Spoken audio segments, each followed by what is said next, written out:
Voilà, nous allons revenir cet après-midi à notre prophète Jonas, Yona, la colombe. Et je voudrais simplement lire un verset que je vais traduire directement, on n'a pas besoin puisque c'est un verset simplement dans le chapitre 1er, et le verset 16. Ces hommes furent saisis d'une très grande crainte de l'Éternel. Ils lui offrirent des sacrifices à l'Éternel et ils formulèrent des vœux. Je voudrais que nous nous arrêtions plus particulièrement sur un thème ce soir qui me tient particulièrement à cœur. C'est que ce qu'est le véritable réveil. Jonas est l'exemple même d'un homme qui a fait une double expérience, celle de l'assoupissement et celle du réveil. Et son exemple nous montre que l'on peut effectivement passer par des temps d'assoupissement alors que l'on est en principe prophète, peut-être pas comme Jonas l'était, mais disons chrétien en tout cas, avoir une connaissance de Dieu, faire profession de servir Dieu, et Jonas le faisait, et pourtant être profondément assoupi spirituellement. Et on peut être dans une situation de ce type-là et faire aussi l'expérience du réveil, comme Jonas avait fait l'expérience du réveil. Jonas, Yona, la colombe, nous l'avons vu, c'est aussi l'image du Saint-Esprit. Souvent, le Saint-Esprit est représenté par une colombe.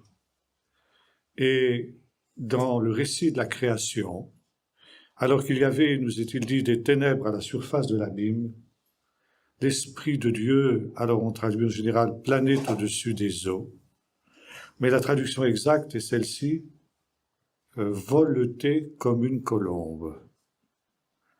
Et ça veut dire que déjà la colombe du Saint-Esprit était présente au moment de la création. Et les commentateurs juifs font une assimilation avec un autre texte du livre de la Genèse, qui lui aussi est un retour au chaos. Il y avait des ténèbres à la surface de l'abîme, ça veut dire que nous étions dans une situation de chaos. Or, cette situation-là, nous la retrouvons après le déluge. Les eaux ont recouvert toute la surface de la terre, et nous sommes revenus au statu quo ante, avant l'intervention de Dieu, avant les différents stades de la création qui nous sont décrits dans le chapitre 1er. Et là, l'arche de Noé qui est échouée sur le sommet du mont Ararat, depuis cette arche, Noé va envoyer 2 oiseaux pour se rendre compte si les eaux avaient baissé. Un corbeau tout d'abord, qui revient bredouille, la colombe ensuite.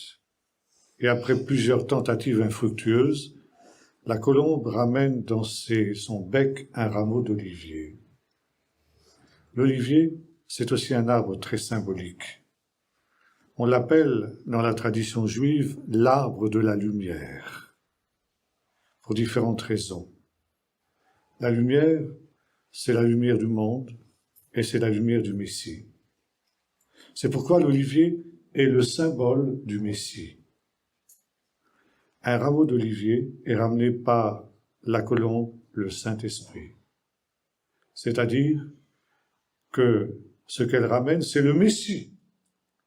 Et à ce monde de ténèbres, à ce monde qui est redevenu chaotique, à ce monde qui a été plongé dans, disons, un assoupissement spirituel terrible, eh bien, la colombe va ramener le Messie, va ramener la lumière du Messie. Et ça, c'est une image que nous retrouvons aussi avec Jonas. C'est l'expérience que va faire Jonas. Lui aussi, après avoir été dans cet état chaotique, va ramener à ce peuple de Ninive la lumière de la vie, autrement dit, la lumière du Messie. L'huile et l'olivier sont aussi symboles de paix et symboles d'alliance. Et là aussi, Paul nous dira, en Jésus, nous avons la paix avec Dieu. Jonas, nous l'avons vu hier, fuyant sa mission. Prophète totalement assoupi spirituellement, il est encore capable d'entendre la voix de Dieu, mais il n'a plus de crainte de Dieu du tout. Et ça, c'est son problème. Et il n'hésitera pas à dire aux marins, nous l'avons vu, je fuis devant la face de l'Éternel comme une plaisanterie légère. Et les autres ont dû bien rigoler. Ah, tu fuis devant la face de ton Dieu. Ah, mais t'as bien raison, hein, parce que, franchement, ce qu'il te demandait, c'était pas quelque chose d'évident. Et voilà, on se moque de Dieu. Même le prophète se moque de Dieu, parce qu'il a perdu la crainte de Dieu. Et voilà, le navire apparaît. Nous l'avons vu hier, au début tout va bien. Et puis, les vents contraires. Les vents qui viennent de Dieu. L'Éternel fit souffler un vent contraire. Et ce vent contraire va se transformer en tempête extrêmement dangereuse, qui va mettre le navire en danger et tous les passagers de ce navire. Jonas, mais également tous les autres. Et c'est très intéressant de constater que Jonas, par sa désobéissance, ne se met pas seulement lui-même en danger, mais il met en danger tous les marins qui naviguent avec lui. Quel contraste avec le récit parallèle que nous trouvons à la fin du livre des Actes des Apôtres, quand Paul va aussi sur un bateau être pris dans une tempête. Et la tempête menace non seulement Paul, mais elle menace également tous les marins, tous les passagers qui sont sur ce bateau.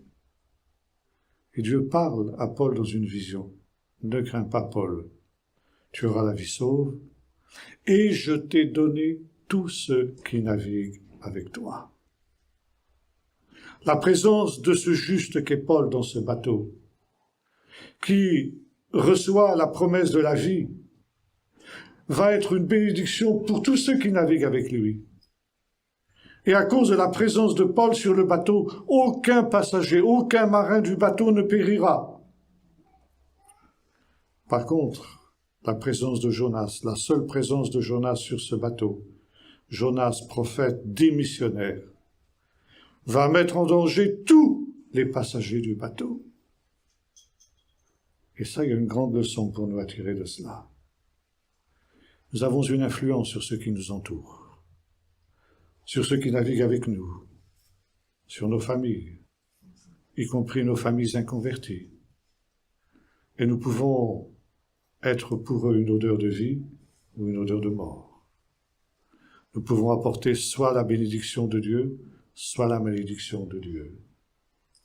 Vous vous souvenez de cette parole où Paul déclare aux épouses chrétiennes qui ont des maris inconvertis, eh bien, le mari inconverti est sanctifié par la femme chrétienne. Qu'est-ce que ça veut dire exactement? Je ne sais pas. Mais il y a une influence positive qui passe. Et vos enfants sont saints. Là aussi, je ne comprends pas très bien ce texte. Mais il y a quelque chose qui est une bénédiction de Dieu qui passe. Ça, c'est une chose sûre. Mais à l'inverse, quelqu'un qui fait profession de servir Dieu et qui se trouve dans l'état d'assoupissement spirituel dans lequel se trouvait Jonas, eh bien, apporte le contraire. Il apporte une malédiction. Et voyez-vous, la tempête qui avait fondu sur le bateau de Jonas, c'est quelque chose qui est aussi sur nous en ce moment. Il y a sur le monde une tempête.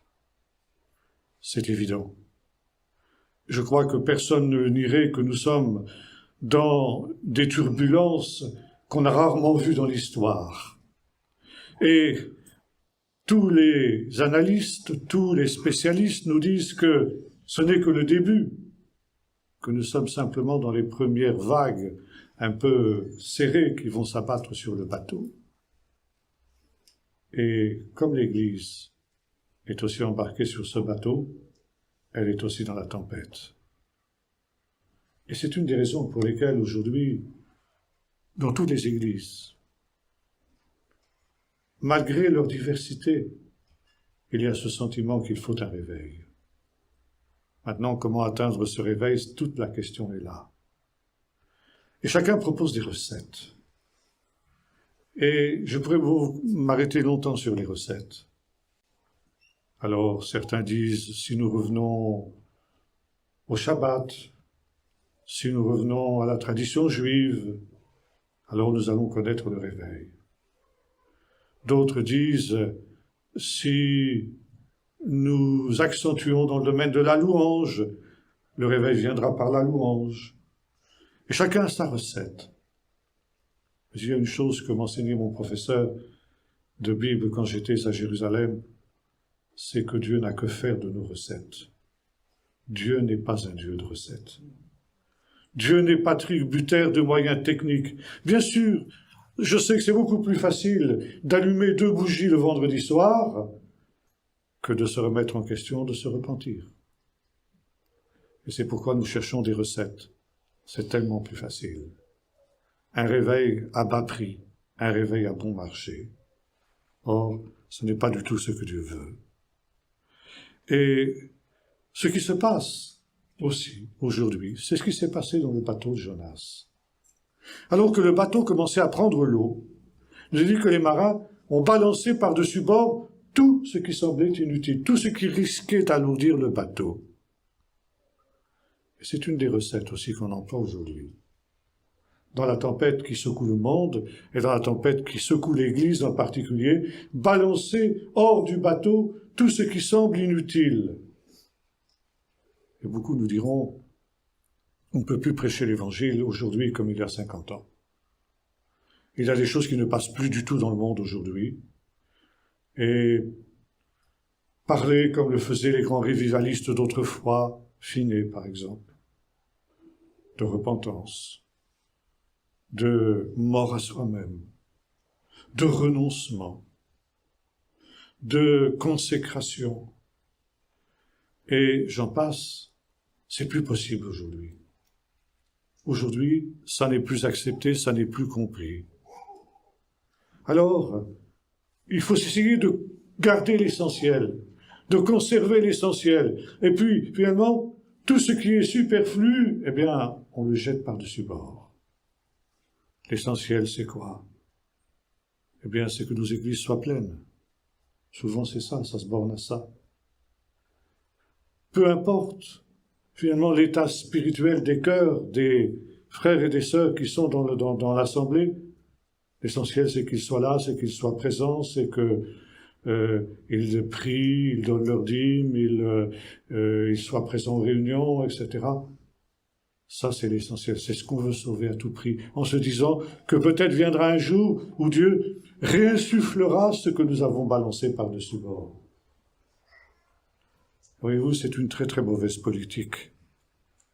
Aujourd'hui, on jette par-dessus bord de l'Église de nombreuses réalités spirituelles en pensant que ça soulagera le bateau et qu'ainsi le bateau surnagera malgré tout. Seulement, ça ne sert à rien. Et quand ils ont eu balancé tout ce qui était balançable, eh bien, les marins n'ont pas eu la solution du tout. Et au contraire, la tempête se faisait de plus en plus forte et le problème devenait de plus en plus aigu. Et on constate que plus on balance par-dessus bord de l'Église les réalités spirituelles qui nous semblent secondaires, qui nous semblent d'un autre âge, eh bien, plus le problème devient aigu. Ça ne solutionne pas du tout les choses. Alors il y a un problème. Il y a un problème énorme. Et nous sommes obligés de constater que la solution n'est pas du tout dans cette direction-là. Maintenant, il y a un autre détail qui nous est rappelé dans le texte que nous avons lu hier, c'est que les marins s'affairent pour essayer de sauver le bateau. Ils essayent de mettre en œuvre tout leur art de marins qu'ils ont acquis par l'expérience, par les traversées qu'ils ont déjà faites. Et pendant que cette tempête a éclaté, lui, Jonas, qu'est-ce qu'il fait? Il dort. Il dort paisiblement au fond de la cale. Il n'est pas du tout concerné par ce qui se passe. Alors que les marins sont sur le pont, en train de bagarrer contre la tempête, lui, il déserte, tout simplement. son confort, sa tranquillité, son repos. Voilà tout ce qui compte. Et aujourd'hui, de nombreux chrétiens agissent de cette manière-là. La tempête fait rage dans le monde, la tempête fait rage dans l'Église, mais on n'est pas concerné.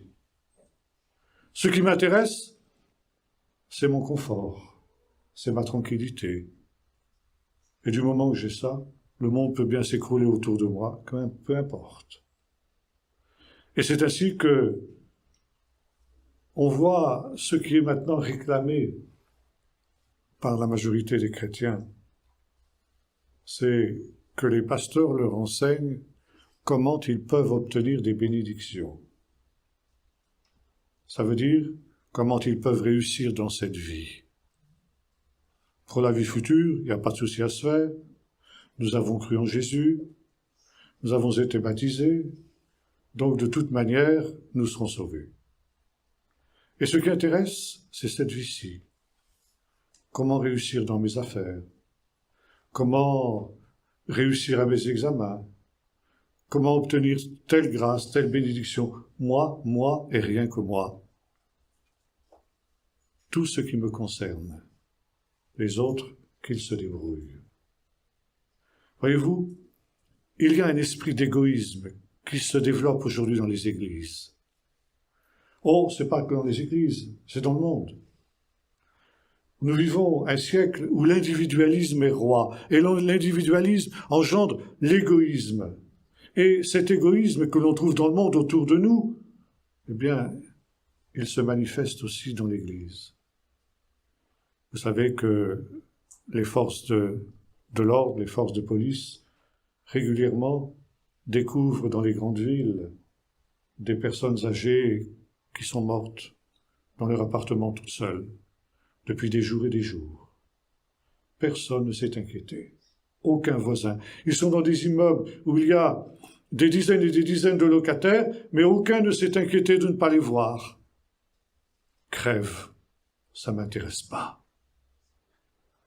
Et ça, c'est quelque chose qu'on trouve aussi avec Jonas. C'est la preuve de l'assoupissement spirituel qui est celui de notre temps et qui nous pousse tout entier à cet assoupissement spirituel. C'est les vierges folles de la parabole qui, parce que les poutardés s'assoupissent, malgré les cris et les agitations des marins, ça ne réveillait pas Jonas. Non, c'était simplement sa tranquillité. Et en fait, non seulement il avait déserté le combat, Jonas, mais l'insuccès des marins dans le combat contre la tempête, c'était le résultat de sa propre désobéissance. Non seulement il désertait le combat, mais les difficultés de combat, c'était de sa faute. Et aujourd'hui, je n'hésite pas à dire que l'état lamentable, spirituel et moral, et peut-être global, je dirais économique, politique et autres, de notre pays en France, les premiers responsables, c'est l'Église. C'est l'infidélité de l'Église qui a conduit à cette situation dans laquelle nous nous trouvons. Pourquoi est-ce que cette loi inique, cette loi antichristique qui attire la malédiction sur notre pays, celle du soi-disant mariage pour tous, a-t-elle pu être votée si facilement? Parce que depuis des années, l'Église est infidèle. Lors de ce vote à l'ONU, à l'UNESCO, qui nie les racines chrétiennes de l'Europe, quand la France a déclaré avec les pays arabes qu'il n'y a jamais eu de temple à Jérusalem, l'Église tout entière aurait dû se lever, toutes les églises, et hurler en disant « c'est un mensonge flagrant ». Parce que affirmer qu'il n'y a jamais eu de temple à Jérusalem, c'est nier toute la révélation biblique. S'il n'y a jamais eu de temple à Jérusalem, alors Jésus n'y est jamais venu à l'âge de 12 ans. Jésus n'a jamais chassé les vendeurs du temple. Jésus n'est jamais venu en pèlerinage au temple. Paul n'y est jamais venu non plus. Et par conséquent, tout l'Évangile est un mensonge. Toute la Bible est un mensonge. Et le christianisme est une forgerie. Le christianisme est un mythe. Vous ne croyez pas que ça aurait mérité ça qu'une prise de position des églises? Aucune n'a réagi. Aucune. On dort. Le monde est en train de s'écrouler autour de nous. La tempête fait rage autour de nous. On dort, comme Jonas dans son bateau. L'Église apostate est dans la situation où il n'y a même plus d'I-juste pour pouvoir sauver Sodome de son destin. Et nous savons que s'il y avait eu d'I-juste, eh bien, Sodome aurait été sauvé. Le sel a perdu sa saveur, il n'est plus bon qu'à être jeté dehors et foulé aux pieds par les hommes. Le témoignage n'est plus rendu, les voix se taisent aujourd'hui, et comme disait le prophète, ils sont devenus comme des chiens qui ne savent plus aboyer. C'est la tragédie de notre temps. Et c'est alors que, profondément assoupi, eh bien, Jonas va être réveillé. Et il l'est d'abord par les marins. Les marins qui arrivent au bout de leur science et qui se rendent compte qu'ils sont dans l'incapacité de sauver le bateau. Le bateau est perdu si un miracle n'intervient pas. Et là, chacun va se tourner vers ses dieux. Oh, ce sont des hommes qui n'étaient pas très religieux. Mais dans les moments de détresse, dans les moments de difficulté, alors on se souvient que on a eu parfois un zeste de religion et qui revient dans ces moments-là. Et chacun des marins va se mettre à invoquer ses dieux. Oh, leurs dieux, ils n'y croyaient pas beaucoup. Mais quand on est arrivé au stade où ils en sont, eh bien, si ça ne peut pas faire du bien, ça fera toujours pas de mal. Et sait-on jamais si malgré tout il y avait quelque chose? Peut-être que ce serait là la solution. Et chacun des marins va se tourner vers ces dieux qu'il méprisait, ces dieux dont il se moquait, ces dieux au sujet desquels il riait quand ils étaient sur la terre ferme et que tout allait bien. Maintenant, ils sont prêts à aller chercher ces dieux-là. Et soudain, ils se rendent compte qu'il manque quelqu'un. Mais il y a Jonas. Jonas aussi a un dieu. Et pas n'importe lequel. Et qu'est-ce qu'il fait, Jonas? Ah, il dort. Il est au fond de la cale. Et le capitaine dit à un des marins, allez le réveiller, que lui aussi il prie son Dieu. Et voyez-vous, parfois, il y a plus de lucidité chez les païens que chez les chrétiens sur l'état spirituel du monde qui nous entoure, sur l'état spirituel de l'Église. Et Dieu va faire en sorte que Jonas va se réveiller par l'intermédiaire des païens qui vont chercher Dieu. Ils ont invoqué leurs dieux, mais ils savent très bien que leurs dieux sont incapables de les sauver. Alors il en reste un seul, le Dieu de Jonas. Oh, il y a de nombreuses divinités aussi aujourd'hui dans notre monde. L'argent, l'État, la science, la technique, l'argent, mille et une choses. Alors on essaie d'invoquer ces dieux, et ça marche pas. Ça marche pas. Alors, parfois on se souvient que, eh bien, il y a un Dieu, un autre Dieu, un Dieu dont on ne s'est pas soucié. Mais quand les choses arrivent à l'extrême, on n'en est pas encore là dans notre pays, mais on y va. Et peut-être qu'à ce moment-là, il y aura des hommes et des femmes qui se tourneront vers nous, vers les églises, disant, mais où est votre Dieu? Priez votre Dieu! Vous voyez pas la situation dans laquelle on est? Priez votre Dieu pour qu'il intervienne. S'il y en a un qui peut quelque chose, ça ne peut être que celui-là, parce que tous nos dieux à nous, eh bien, ils ont tous échoué. Alors priez votre Dieu. Mais voilà, Jonas n'a plus ni la force, ni la foi, de prier, et il est incapable de le faire. Et si nous ne réagissons pas, quand viendra l'heure où ceux qui nous entourent diront bien, où est votre Dieu, priez votre Dieu, aurons-nous encore la force de le faire? Et c'est pourquoi le réveil est indispensable. Et Jonas, réveillé, prend conscience aussi de la gravité de la situation. Jusque maintenant, il ne s'en rendait pas compte. Mais là, il voit que le danger est véritablement imminent, le danger est immense. Mais il est désemparé.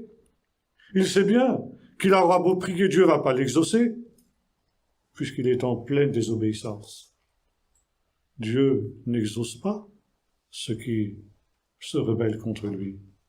Et au fond de lui-même, Jonas le sait très bien. Et il va confesser sa faute à ses marins. Il va, lui qui se trouvait dans cette situation d'assoupissement spirituel, il va commencer à descendre en lui-même. Et les marins vont prendre une décision. Une décision qui est tirée de la superstition qui est la leur. Ce sont, comme tous les idolâtres, ce sont des gens superstitieux. Ils se disent, peut-être qu'il y a ici quelqu'un qui nous attire sur nous un mauvais sort. On va essayer de le découvrir en tirant au sort, justement. Alors, comment ont-ils tiré au sort? Ça, on ne le sait pas très bien, c'est pas important. Mais il nous est dit que le sort tomba sur Jonas. Ça ne veut pas dire que Dieu était d'accord avec ce procédé-là du tout. Mais ça veut dire que, de temps en temps, Dieu utilise ces choses-là. Vous vous souvenez de l'histoire d'Esther? Quand le Haman, le corrompu, avait voulu détruire le peuple d'Israël dans un pogrom qui devait avoir lieu en 2 jours, il avait jeté le sort pour décider du mois où devait avoir lieu le pogrom. Et Dieu avait utilisé cela pour faire en sorte que le sort tombe sur le 11e mois. Ça veut dire, pour permettre aux Juifs d'avoir 11 mois pour se préparer pour faire face au drame. Dieu avait conduit le sort pour qu'il soit le plus favorable possible au peuple d'Israël. Non pas, bien sûr, que Dieu approuvait ce procédé-là du tout. Et c'est exactement la même chose pour Jonas. Dieu n'approuve pas cette grossière superstition, mais puisque les marins l'utilisent, Dieu va faire en sorte que le sort tombe sur Jonas. Et Jonas, qui voulait se cacher, qui voulait dissimuler sa faute, va se trouver dévoilé. Quelle humiliation pour lui. Lui qui voulait se cacher, le voilà maintenant dévoilé aux yeux de tous, par Dieu lui-même. Et là, les marins se rendent compte qu'il y a quelque chose de grave. Ils commencent à se souvenir que Jonas leur avait dit qu'il fuyait devant la face de Dieu. Et ça commence à les inquiéter. Avant que le sel ne soit foulé aux pieds par les hommes, ils interrogent Jonas. Voyez-vous, il y a une grande leçon qui nous est donnée aussi dans cette affaire. C'est que notre péché nous retrouvera toujours. Nous pouvons essayer de fuir les conséquences de notre péché. Mais ce que nous n'aurons pas voulu régler au temps voulu par Dieu, nous le retrouverons beaucoup plus tard. Ça nous reviendra comme un boomerang en pleine poitrine. Et c'est exactement ce qui se passe pour Jonas. Et l'infidélité de Jonas va l'amener à, finalement, parce qu'il est dévoilé, eh bien, il va confesser sa véritable situation. Les marins veulent en savoir plus. Et il dit, mais dis-nous, pourquoi? Pourquoi tu attires sur nous ce malheur? Et Jonas reconnaît, oui, c'est moi qui attire sur vous ce malheur.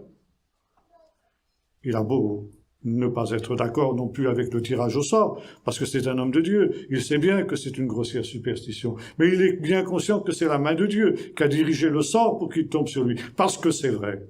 C'est lui qui attire ce malheur sur les marins. Alors il a cette confession paradoxale, confession de foi. Je crains le Dieu des cieux qui a fait le ciel, la terre et la mer. Ça, c'est important dans les circonstances. Et tout ce qui s'y trouve. Ah bon, Jonas? Tu crains le Dieu des cieux? Eh ben, dis donc, tu manques pas de culot. Parce que si tu le craignais comme tu dis, tu n'en serais pas là aujourd'hui. Tu ne serais pas dans cette rébellion et tu ne serais pas dans cette désobéissance. Je crains Dieu, mais tu le crains bien mal. Et les marins, eux, vont être ceux qui craignent Dieu. Quand Jonas leur dit que ce Dieu qu'il sert, ou qu'il prétend servir en tout cas, et qu'il prétend craindre, n'est autre que le Dieu qui a fait la mer, les marins paniquent.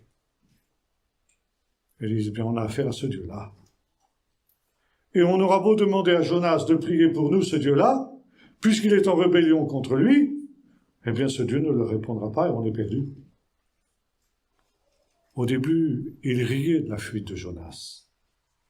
Quand ils étaient à Yaffo ensemble, et que Jonas leur avait dit « Oh, je fuis devant la face de l'Éternel », vous savez. Ah, ils ont bien ri dans les tavernes de Yaffo.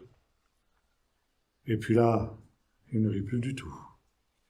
Là, la crainte de Dieu a saisi leur cœur. Et dans la tempête de ce monde, peut-être que bientôt des gens aussi auront soif d'entendre et ne riront plus du tout. Iront-ils vers les Jonas de ce temps?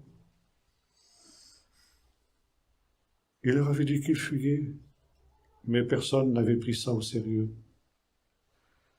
Quand toutes les choses vont bien, on prend les choses de Dieu à la légère. Et c'est vrai aussi dans nos propres vies.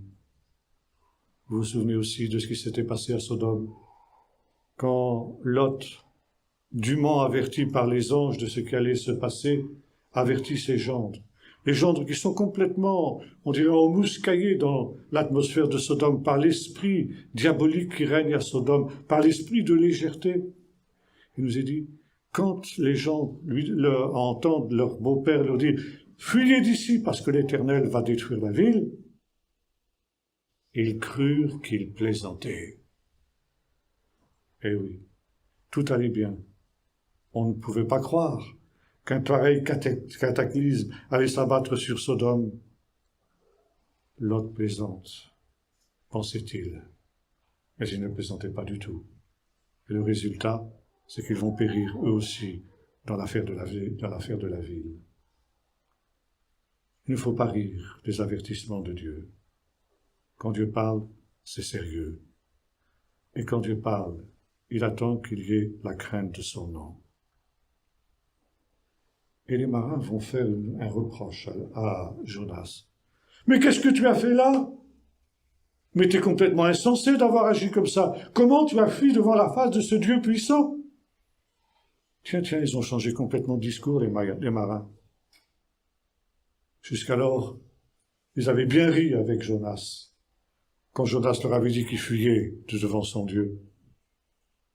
Et maintenant qu'ils ont découvert ce Dieu-là sous un autre aspect, eh bien, il ne rit plus du tout. Et il condamne Jonas. « Mais qu'est-ce que tu as fait ?» Il avait même encouragé dans son apostasie, dans son lamentable témoignage. Mais cette fois-ci, ils ne le font plus du tout. Ils ont compris que Jonas était infidèle, et que par conséquent, parce qu'il est infidèle, il ne peut rien pour eux. Ils ont aussi pris la mesure de la vanité de leurs idoles, nous avons vu tout à l'heure.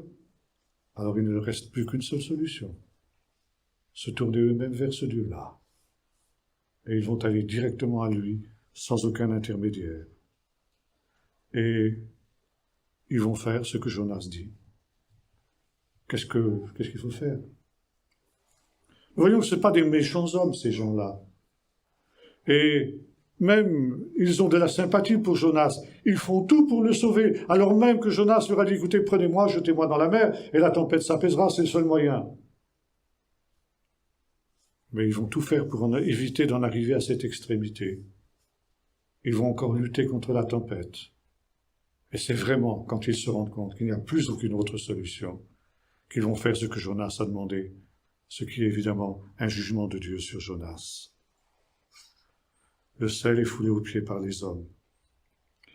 Et lorsque Jonas est jeté dans la mer, instantanément, miraculeusement, la tempête disparaît et la mer devient d'huile. Là, la main de Dieu est manifeste. On ne peut plus douter que Dieu est dans cette affaire.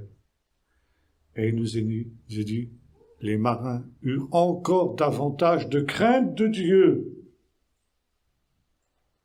Crainte de Dieu, pas seulement la peur, ils avaient eu peur au début, parce qu'ils se rendaient compte que c'était ce Dieu qui avait envoyé la tempête. Mais là, il y a chez eux une crainte respectueuse vis-à-vis de Dieu, qui a envoyé le calme.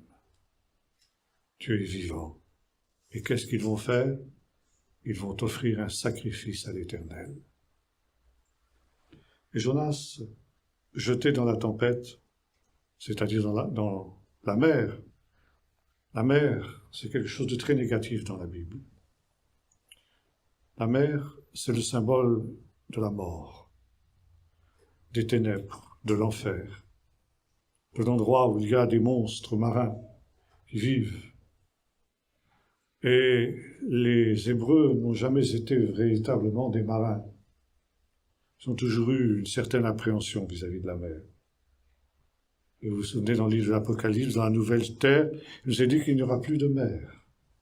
Alors ça attriste beaucoup mes amis bretons, parce qu'en Bretagne, on aime beaucoup la mer. Et savoir pour les Bretons qu'il n'y aura plus de mer dans la nouvelle terre, ça les attriste. Mais dire qu'il n'y aura plus de mer, c'est dire qu'il n'y aura plus de mort, il n'y aura plus de mal, il n'y aura plus d'influence satanique. Et Jonas se trouve plongé au milieu de ce monde de ténèbres, immédiatement, dans la mort. Et à cause de cette situation-là, le déchaînement actuel, eh bien, nous avons vu, est d'abord le résultat de l'Église. Et c'est la même chose que ce qui s'est produit ensuite après la délivrance miraculeuse du naufrage auquel Paul a été confronté. Il nous est dit que les marins ont eu de la crainte de Dieu. La crainte de Dieu. Et là, je reviens à ce que nous disions, assoupissement et réveil. C'est dans cet élément terrible, puis bientôt dans le ventre du poisson qui va l'avaler, que Jonas va se réveiller. Pas seulement se réveiller physiquement, mais se réveiller spirituellement. Et il va chanter ce cantique magnifique que nous retrouvons, dans lequel il dit que la présence de Dieu l'avait accompagné même dans les entrailles du poisson. Je disais tout à l'heure en commençant, et je voudrais terminer par ça, on cherche aujourd'hui des recettes de réveil. Toutes les églises sont conscientes qu'il y a besoin de réveil. Le problème, c'est comment y parvenir. Quand nous parlons de réveil, souvent nous nous méprenons sur ce qu'est un réveil. Quand nous parlons de réveil, nous envisageons essentiellement des choses spectaculaires, des miracles, des prodiges, des guérisons, des salles remplies de gens qui cherchent Dieu, etc. Ça, ce sont les conséquences du réveil. Ce n'est pas le réveil lui-même.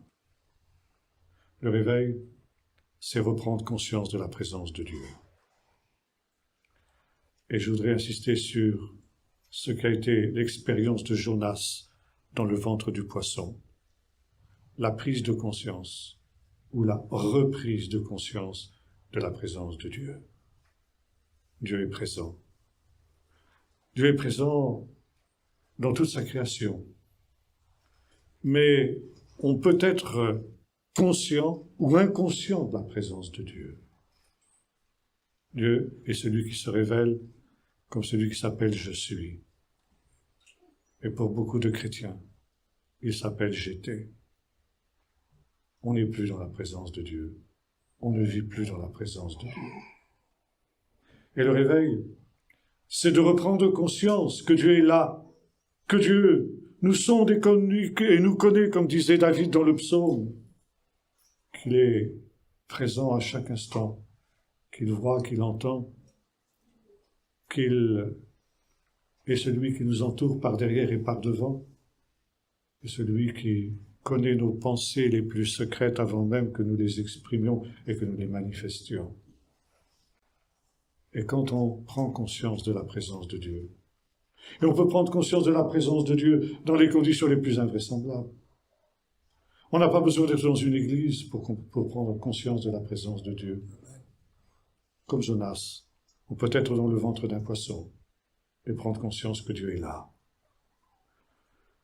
Et quand on prend conscience de la présence de Dieu, c'est le réveil.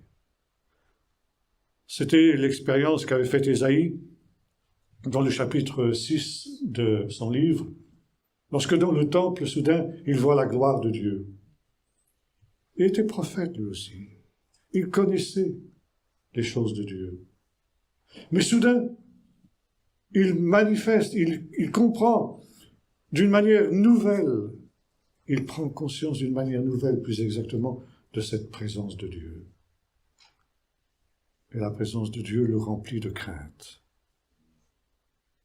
Voyez-vous, la crainte de l'Éternel est liée au sentiment de la présence de Dieu. Pourquoi ne craint-on plus Dieu? Pourquoi la crainte de Dieu a-t-elle disparu de la plupart des églises? Pourquoi la crainte de Dieu a-t-elle disparu de la vie de la plupart des chrétiens, comme elle avait disparu de la vie de Jonas? Parce que nous ne sommes plus conscients de la présence de Dieu. J'évoquerai cet épisode qui s'est produit pour un pasteur qui un jour devait faire une course ou une visite, je ne sais plus, en ville. Et vous savez, comme moi, bien évidemment, combien il est souvent difficile de trouver une place de parking dans les villes. Alors il avait tourné autour du pâté de maison, jusqu'à un moment où il avait trouvé une place. Alors il avait pris cette place, et puis là, c'était une zone bleue, il devait mettre son disque, il avait 1h30 devant lui. Il est donc allé vaquer à ses occupations, et soudain, il regarde ça, oh, il faut que j'aille changer mon disque. Alors il se rend à sa voiture. Alors logiquement, qu'est-ce qu'il aurait dû faire? Bien sûr, changer la voiture de place, n'est-ce pas? Mais rechercher une autre place, c'était pas une sinécure, c'était pas une petite affaire. Regarde à droite, regarde à gauche, personne ne me voit. Tchic, une petite chic, et on repart pour 1h30. Il ferme sa voiture et tout guilleret, il s'en va. Il n'avait pas fait 10 pas qu'il entend une voix audible. Je veux dire, fraudeur. Quelqu'un m'a vu? Non, il n'y a personne. Bon, j'ai rêvé. Il continue à marcher. Une deuxième fois, fraudeur. Nouvelle fois, il regarde. Rien. Il repart. Troisième fois, la même voix, fraudeur. Il dit, ok, Seigneur, j'ai compris. Il est revenu, il a pris sa voiture, il a changé de place. Dieu te voit. Et Dieu le voyait. Mais tout pasteur qu'il était, cet homme avait perdu le sens, la conscience de la présence de Dieu. Et il se comportait comme si Dieu ne le voyait pas. Pourtant, nous savons que Dieu nous voit. Nous le savons avec notre intellect. Mais est-ce que nous le savons avec notre cœur? Est-ce que nous en sommes conscients avec notre cœur? Ça, c'est la chose importante. Et quand on revient au Seigneur de tout son cœur, quand on connaît un véritable réveil, un réveil personnel, on reprend conscience que Dieu nous voit à tout moment, à tout instant. Et que Dieu n'est pas celui qui s'appelle j'étais, mais celui qui s'appelle je suis aujourd'hui. Et quand on est dans cette situation-là, une véritable crainte de Dieu s'instaure dans les cœurs.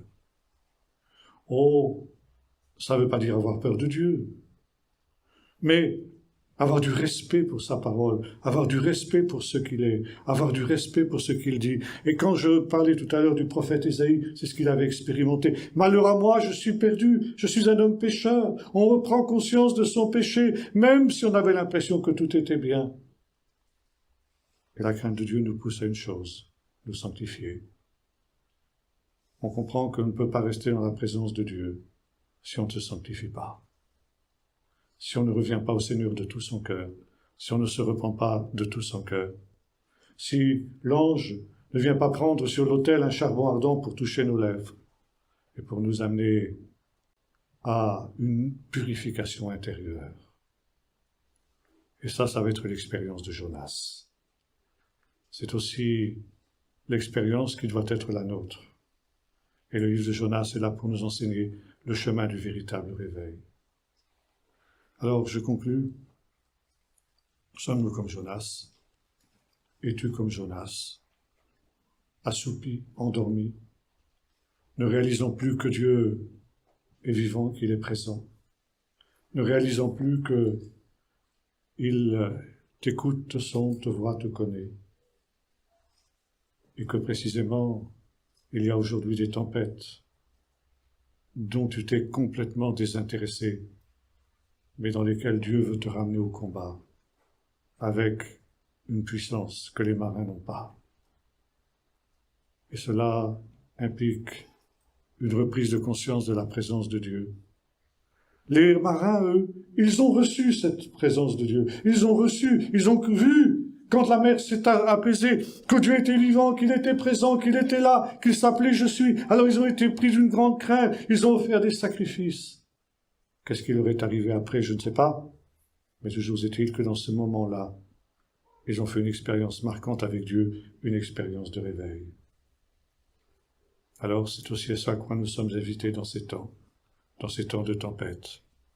N'attendons pas d'être jetés par-dessus bord par les marins pour revenir dans la présence de Dieu, pour retrouver la crainte de Dieu, pour nous sanctifier et pour sortir de cette torpeur mortelle, de cette léthargie et pour revenir combattre au premier rang, non pas avec les armes de la chair, mais avec les armes de l'esprit, avec la puissance de Dieu. Alors là, oui, là seulement, comme ce fut le cas pour Jonas, miracles et prodiges accompagneront ceux qui auront cru.